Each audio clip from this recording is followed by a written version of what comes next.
Hi friends, வணக்கம்.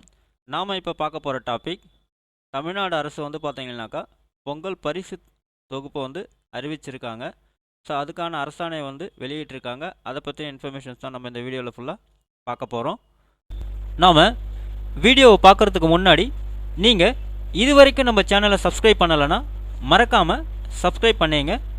கூடவே பக்கத்தில் இருக்கக்கூடிய பெல் ஐக்கானை கிளிக் பண்ணி ஆல் அப்படின்ற ஆப்ஷனை செலக்ட் பண்ணிங்க. அப்போ தான் நம்ம சேனலில் போஸ்ட் பண்ணுற எல்லா வீடியோஸ்னுடைய நோட்டிஃபிகேஷன் உங்களுக்கு உடனே கிடைக்கும். வீடியோவை ஸ்கிப் பண்ணாமல் முழுசாக பாருங்கள். வாங்க நம்ம வீடியோவை பார்க்கலாம்.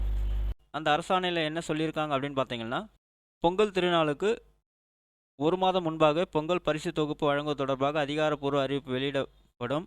நடப்பாண்டில் பொங்கலுக்கு இன்னும் பரிசு தொகுப்பு அறிவிக்கப்படாததால் திட்டம் கைவிட்டுப்பட விடுமோ என்ற அச்சமும் கவலையும் மக்களுக்கும் விவசாயிகளுக்கும் ஏற்படும் என பலரும் சொல்லி வந்தனர்.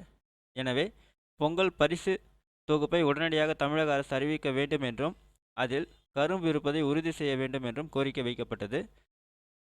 இந்த நிலையில் ரேஷன் அட்டைதாரர்களுக்கு வந்து பார்த்தீங்கன்னாக்கா பொங்கல் பரிசு தொகுப்பை அறிவித்தது தமிழ்நாடு அரசு. அதன்படி பொங்கல் பரிசு தொகுப்பில் வந்து பார்த்திங்கன்னா 1 கிலோ பச்சரிசி, 1 கிலோ சர்க்கரை, அது மட்டும் இல்லாமல் முழு கரும்பு வந்து பரிசு தொகுப்பில் வழங்கப்படணும் அப்படின்னு வந்து சொல்லியிருக்காங்க. அதே மாதிரி வந்து பார்த்திங்கனாக்கா இலங்கை தமிழர் மறுவாழ்வு முகாம்களில் வசிக்கிறவங்களுக்கும் வந்து பார்த்திங்கன்னா பொங்கல் பரிசு தொகுப்பு வழங்கப்படும் அப்படின்னு வந்து அந்த அறிவிப்பில் வந்து சொல்லியிருக்காங்க. மேலும் ஒரு கரும்பு வந்து பார்த்திங்கன்னா 33 ரூபாய்க்கு கொள்முதல் செய்யப்படும் அப்படின்னு வந்து சொல்லியிருக்காங்க.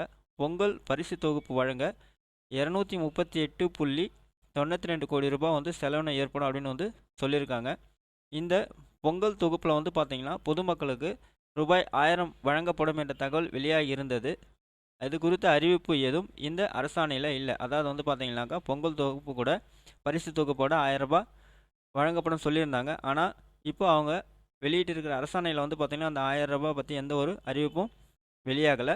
இருப்பினும் வந்து பார்த்திங்கன்னா நாளைய தினம் 1000 ரொக்கம் குறித்த அறிவிப்பை முதல்வர் நேரடியாக வெளியிடுவார் அப்படின்னு சொல்லிட்டு தகவல் வந்து சொல்லியிருக்காங்க. ஸோ நம்ம கீழே வந்து பார்த்திங்கன்னா அறிவிப்பு வந்து அதாவது அரசாணை கொடுத்துருக்காங்க. அந்த அரசாணையில் என்ன சொல்லியிருக்காங்க அப்படின்னு பார்த்தீங்கன்னா, இதுதான் வந்து பார்த்திங்கன்னா அந்த அரசாணை. அதாவது தமிழர் திருநாள் தைப்பொங்கல் 2024 அரிசி குடும்ப அட்டைதாரர்களுக்கும் மற்றும் இலங்கை தமிழர் மறுவாழ்வு முகாமில் வசிக்கும் குடும்பங்களுக்கும் பொங்கல் பரிசு தொகுப்பில் தலா 1 கிலோ பச்சரிசி, 1 கிலோ சர்க்கரை மற்றும் முழு கரும்பு வழங்குதல் ஆணைகள் வெளியிடப்படுகின்றன அப்படின்னு சொல்லியிருக்காங்க. ஸோ டேட் வந்து பார்த்திங்கன்னா 2/1/2024. ஸோ அதில் வந்து பார்த்திங்கன்னாக்கா அந்த ஆணையில் என்ன சொல்லியிருக்காங்க அப்படின்னு பார்த்தீங்கன்னா, மேலே படிக்கப்பட்ட தமிழ்நாடு நுகர்பொருள் வாணிப கழக நிர்வாக இயக்குநரின் கடிதங்களில் எதிர்வரும் 2024 ஆண்டிற்கான பொங்கல் பரிசு தொகுப்பாக அனைத்து அரிசி குடும்ப அட்டைதாரர்கள் மற்றும் இலங்கை தமிழர் மறுவாழ்வு முகாம்களில் வசிக்கும் குடும்பத்தினருக்கு தலா 1 கிலோ பச்சரிசி, 1 கிலோ சர்க்கரை மற்றும் முழு கரும்புடன் கூடிய தொகுப்பு வழங்கிட 31/10/2023 அன்றைய தேதி நிலவரப்படி 2,19,57,402 எண்ணிக்கையிலான குடும்ப அட்டைதாரர்களுக்கு வழங்கிடும் பட்சத்தில் தோராயமாக 238,92,72,741 ரூபாய் செலவினம் ஏற்படும் அப்படின்னு சொல்லியிருக்காங்க. அதன் விவரம் வந்து பார்த்திங்கன்னா கொடுத்துருக்காங்க. பச்சரிசி 1 கிலோ அப்படின்னும் போது 35.20 அதனுடைய குடும்ப அட்டைதாரர்கள் டோட்டல் அமௌண்ட்டு. சர்க்கரை 1 கிலோ கொள்முதல் விலை வந்து பார்த்திங்கனாக்கா 40.614. அதே வந்து பார்த்திங்கன்னா குடும்ப அட்டைதாரர்கள் மொத்த செலவினம். நெக்ஸ்ட்டு வந்து பார்த்திங்கனாக்கா முழு கரும்பு ஒரு எண் வந்து பார்த்திங்கன்னா 33 ரூபாய் வந்து கொடுத்துருக்காங்க. ஸோ குடும்ப அட்டைதாரர்கள் மொத்த செலவினம் டோட்டல் செலவினம் வந்து கொடுத்துருக்காங்க. ஸோ இந்த அரசாணையை பொறுத்த மட்டும் வந்து பார்த்திங்கனாக்கா குடும்ப அட்டைதாரர்கள் பொங்கல் பரிசு தொகுப்பை பற்றி தான் சொல்லியிருக்காங்க. ஆனால் 1000 ரூபாய் வழங்குறத பற்றி இந்த அரசாணையில் எந்த ஒரு இன்ஃபர்மேஷனும் இல்லை. ஸோ அதை பற்றின தகவல் அடுத்த அறிவிப்பில் வெளியாகும் அப்படின்னு சொல்லியிருக்காங்க. ஸோ அது என்னன்றதை பொறுத்திருந்து பார்க்கலாம். ஸோ அவ்வளோதான் ஃப்ரெண்ட்ஸ், இந்த அரசாணையில் கொடுத்துருக்கக்கூடிய இன்ஃபர்மேஷன்ஸ்.